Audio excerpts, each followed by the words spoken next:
Welcome to my mini blog. তো তোমরা সবাই কেমন আছো? আশা করছি ভালো আছো, আমিও খুব ভালো আছি। তো আজকে যাচ্ছিলাম মামা বাড়ি। তো যাওয়ার সময় কী কী করলাম না করলাম সবটাই তোমাদের সাথে শেয়ার করব। আর কি কারণে মামা বাড়ি যাচ্ছিলাম সেটাও আমি তোমাদেরকে বলবো, কিন্তু এই মিনি ব্লগে বলবো না। এর পরের মিনি ব্লগ যেটা আমি পোস্ট করব সেই মিনি ব্লগে বলবো।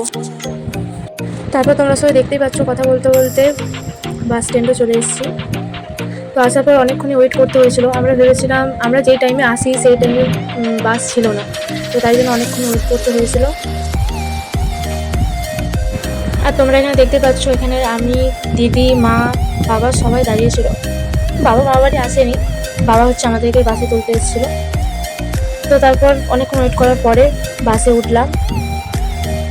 আর তোমাদের সাথে কিছু কথা ছিল, তো আমি অনেক দিনই ভিডিও পোস্ট করতে পারিনি, মানে মিনি ব্লগ পোস্ট করতে পারিনি। এমনি তোমরা সবাই আমার রিলস ভিডিও দেখো আশা করছি, তো প্লিজ সবাই আমাকে সাপোর্ট করো, তোমাদের কাছে এটাই আমি বলবো।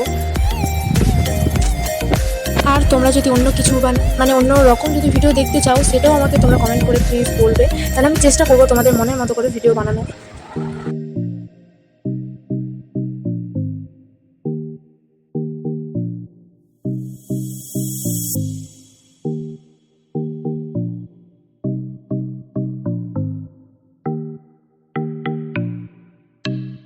তারপর তোমরা সব দেখতেই পাচ্ছ ঘাটাল ঢুকে গেছি।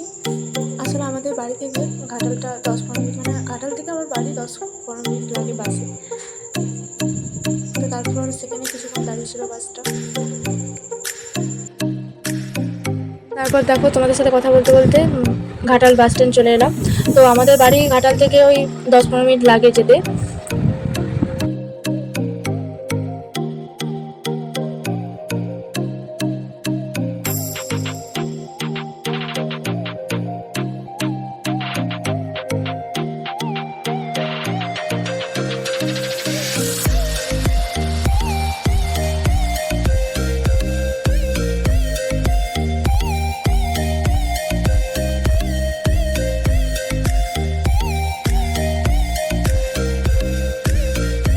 তারপর তোমরা সবাই দেখতে পাচ্ছ আমরা ক্ষীরপাইতে একটু নেমেছিলাম, আমি আর মা আর দিদি বাসে ছিল। কারণ এর আগের মিনি ব্লগে তোমরা সবাই দেখেছো আমাদের বাস হচ্ছে ওখানেই, মানে সব বাসই ক্ষীরপাইতেই দাঁড়ায়, তো সেই কারণে একটু নেমেছিলাম মিষ্টি বা আরও আদার্স কিছু নিতে নেমেছিলাম।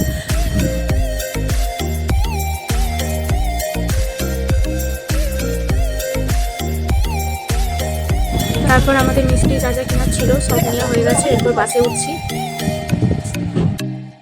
আর এটা কোথায় সেটাও অবশ্যই সবাই কমেন্ট করে বলবে, আশা করছি কম বেশি সবাই জানো। আর আজকে মিনি ব্লগ এই পর্যন্ত, ভালো লাগলে অবশ্যই লাইক কমেন্ট শেয়ার করবে। ওকে, টাটা।